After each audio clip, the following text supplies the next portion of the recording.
Hi, I'm Leslie Easterbrook, and I am currently, let's say it's being worked on, but I am currently known as Hildy the Witch in Abnormal Attraction, a film that's soon to be coming out. And I'm here with Sean Evans, and thrilled to be on the show today. So what an opportunity for us to chat, all of you and Sean and me. We are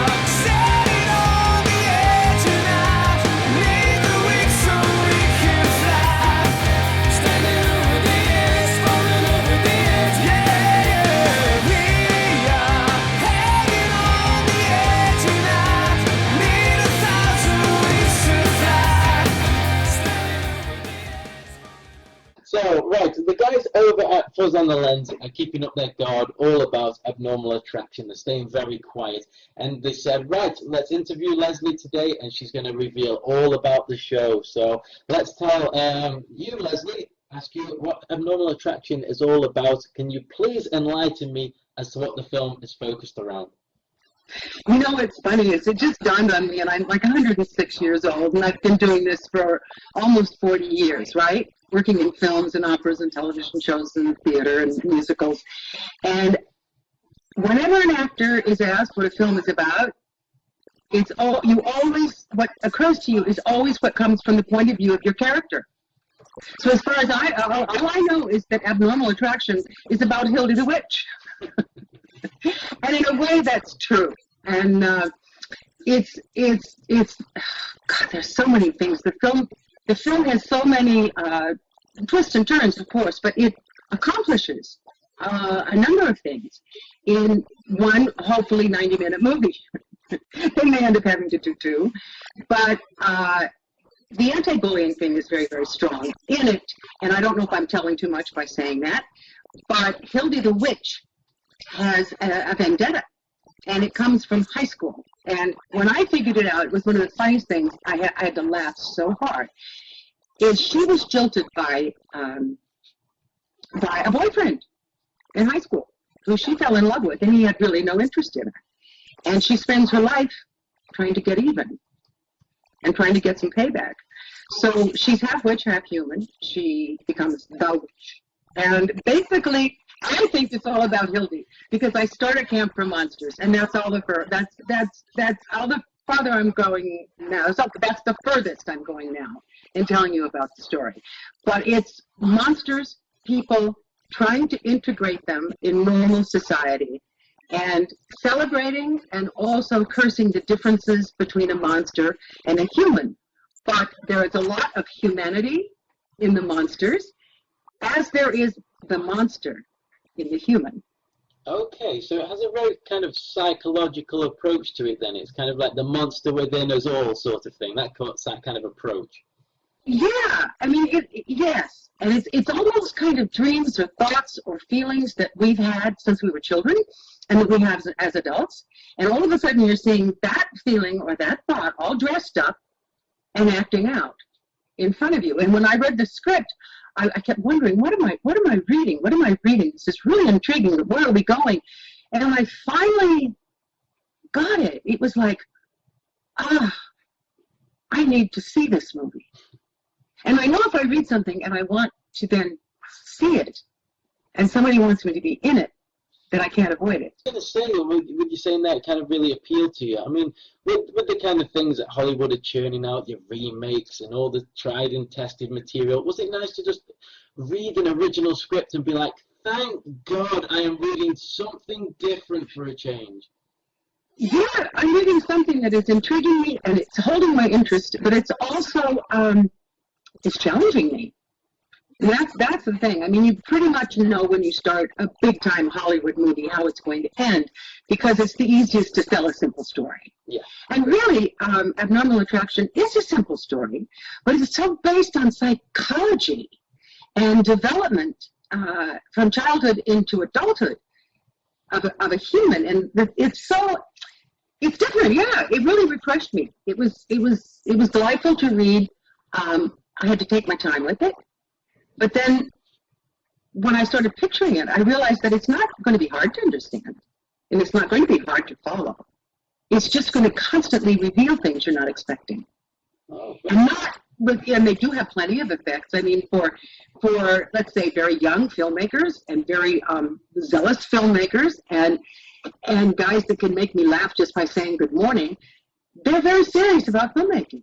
So when I got to Staten Island to shoot the movie, I was really delighted and impressed. I'd met them at a film festival in Arkansas, and they were doing the behind the scenes things, and I thought, these certainly are the most interesting people here, and I want to hang out with them, and they were great to hang out with, and that's how this all started, is that I was intrigued by them, by Jason and Michael and Steve, and just the fact that first of all, that they wrote the script is amazing, and I kept writing to them, emailing, texting, saying, are you sure you can do this?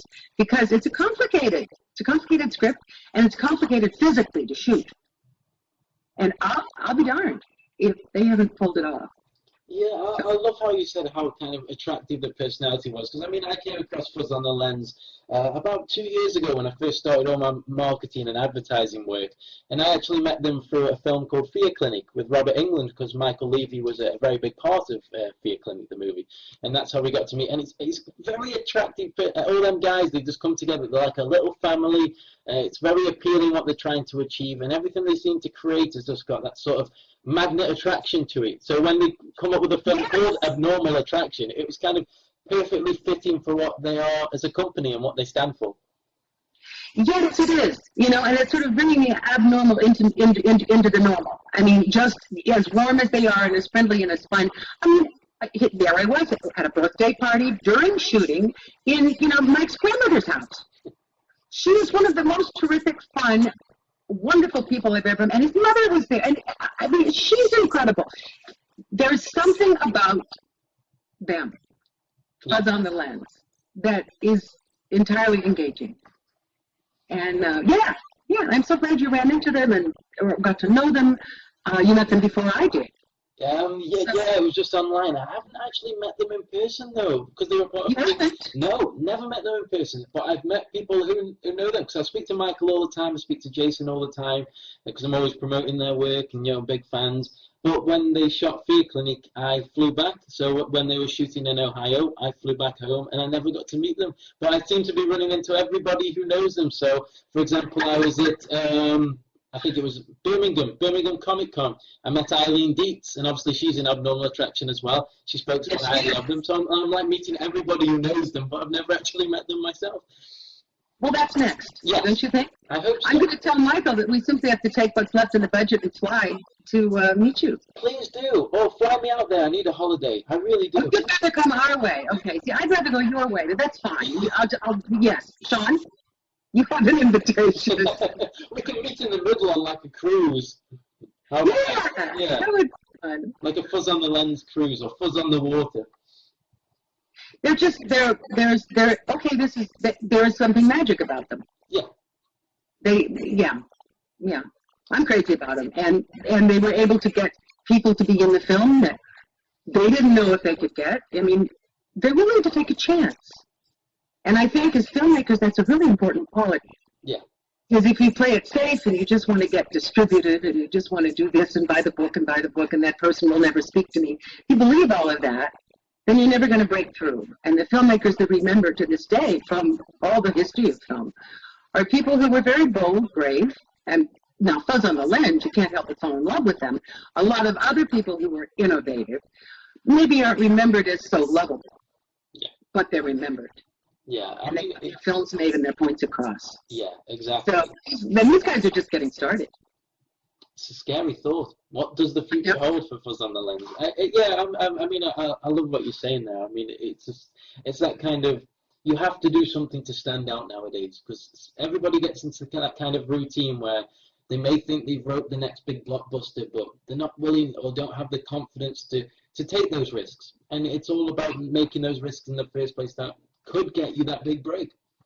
Well, and the thing is, the big break is just a budget for the next one. Yeah. Because a real filmmaker, like the guys with Fuzz on the Lens, they're really filmmakers, and that's what all they want is a little bigger budget and to think bigger.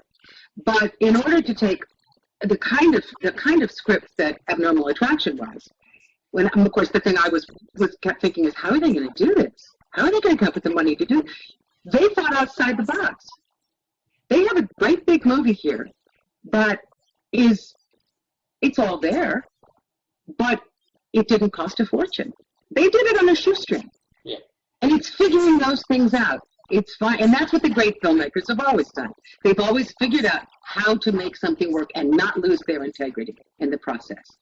And that's what it's all about. And as I'm going to take a rewind from all the Fuzz on the Lens praise, because I know they're going to be watching this interview and we're talking very highly of them, so I've earned my $10 worth of praise. So we're going to take it all the way back to your character of Hildy the Witch. And you said about 5 minutes ago that she was jilted, the character was jilted by an old flame or someone she was very attracted to. And I was just wondering, on a personal note, have you ever experienced that in your personal life before you met the lovely Dan?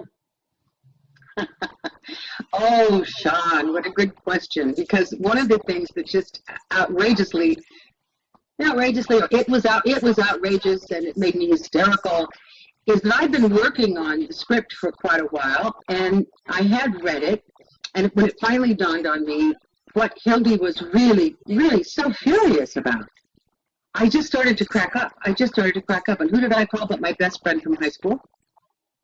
When I was in high school, and I said, do you remember when I went through this particular situation? And she goes, oh, no, yes, of course I do. Please don't bring it up.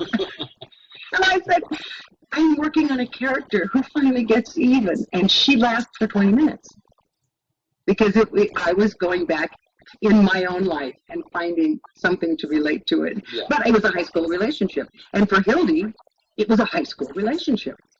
How strange. It's a vendetta that she carries around for years and years and years until she's my age and age. But we all carry those little, I think it's one of the reasons that we start making good choices later on, is that we suffer heartbreak and humiliation because we don't quite know how to cope with our own emotions when we're kids. So we make mistakes. Right? And then many times, most of the time, we'll get crushed. And we carry that, though. It's one of the ways that we build a thick skin. It's one of the ways that we start to make better choices as we get older and we get more mature. But that feeling inside never goes away. That you were blindsided. Somebody said they liked you, and then they said, oh, she's too tall and too fat. I mean, just comments that are made when you're kids. So that's kind of what Hildy, that's her thing. And it's Leslie's thing. But when I came to terms with it, I was really surprised. Yeah, I mean, how strange is it that it almost kind of reflects your own past experiences? I mean, I'm sure... But I don't think I'm unique. I think that probably everybody is I was just going to say, yeah, everyone's got experienced it in some shape or another. So in a way, when they do watch the film, obviously they can relate to these characters, And it's good that you get even as well. It's always nice. You take a fall. But you do. You try to get even. And I really can't say, no, I mean, this is what I can't say, is how Hildy tries to get even. And I'm laughing because I can't say anymore. Okay, it's no problem. I think there is something in the film that's wonderful, and it is the message. There's many messages in the film. I mean, there's a character named Bernie, the Cyclops, which just breaks my heart. Can't think about Bernie, but I'll start to tear up like it. And Tyler Mane plays this character, and it's just the best casting in the world. But oh shoot, I forgot what I was going to say. But it's that you let go.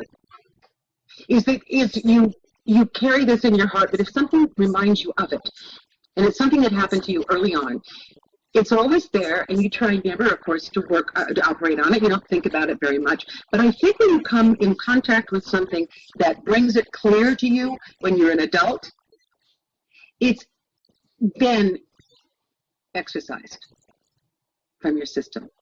And you realize that the heartbreak you suffered was the luckiest thing that ever happened to you.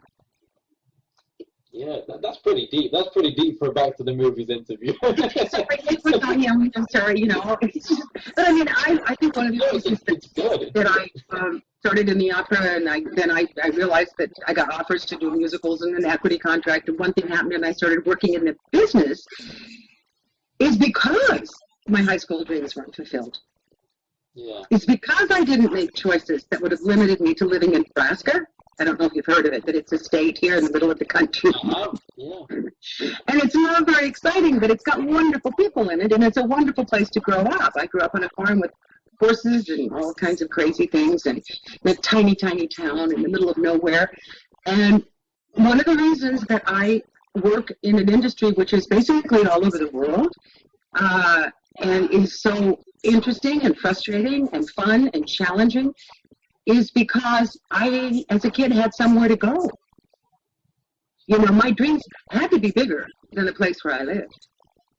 And if I had stayed there and I had lived out the destiny that I thought I should have, and I wanted to very much as a kid, I would never have had the life that I've had, and I wouldn't trade it for anything. Meeting you, I mean, this is amazing to me. That you're sitting on the other side of the pond, and I'm sitting here in my husband's office, and we're hooking up on Skype, and you're interested in a movie that I made, you know, and a movie that I made with my favorite people that I've ever worked with. Leslie, it's been an honor and an absolute pleasure to have you on the show. Thank you very much for joining us. Okay. Listen, thank you, Sean, and do stay in touch, and I'll tell you and let you know anything I find out. And I just want to say mwah to all of your fans.